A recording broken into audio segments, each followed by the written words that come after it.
पिछले हफ्ते से लगातार चांदी की कीमतें आसमान छू रही थीं, लेकिन वहीं सोमवार को चांदी औंधे मुंह गिर पड़ी जब उसने 2.5 लाख रुपए प्रति किलोग्राम के हाई लेवल को छुआ।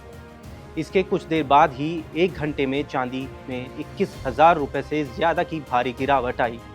एमसीएक्स पर मार्च 2026 में डिलीवरी वाली चांदी फिसल कर 2,33,120 रुपए प्रति किलोग्राम पर आ गई, जिसने निवेशकों को चौंका कर रख दिया। अब सवाल ये है कि आखिर चांदी में इतनी बड़ी गिरावट कैसे आ गई, इसके पीछे की वजह क्या है?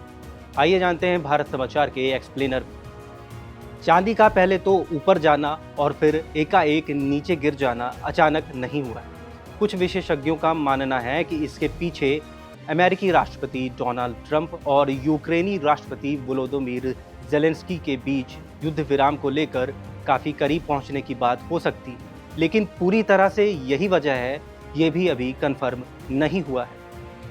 एक एंगल इसमें चीन की भूमिका को भी दर्शाता है, उसे भी समझ लीजिए। पहली बात तो निर्यात नियंत्रण की है। आने वाली 1 जनवरी 2026 से चीन ने चांदी के निर्यात पर नए नियम लागू किए हैं, जिसके तहत निर्यातकों को सरकारी लाइसेंस लेना होगा, जिससे आपूर्ति बाधित होगी और कीमतें बढ़ेंगी। दूसरी बात यह है कि औद्योगिक मांग का बढ़ जाना। चीन सोलर पैनल, इलेक्ट्रॉनिक्स और इलेक्ट्रिक वाहनों के लिए चांदी का सबसे बड़ा उपभोक्ता है, जिससे इसकी मांग वैश्विक कीमतों को सीधे प्रभावित करती आई।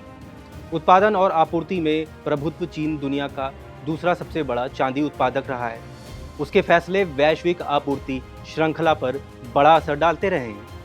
ये कदम चीन की संसाधन संप्रभुता की रणनीति का ही हिस्सा है, जहां वह घरेलू उद्योगों और रणनीतिक ज़रूरतों के लिए चांदी का भंडारण करता आया है, जिसके चलते वैश्विक बाजार में कमी आती है।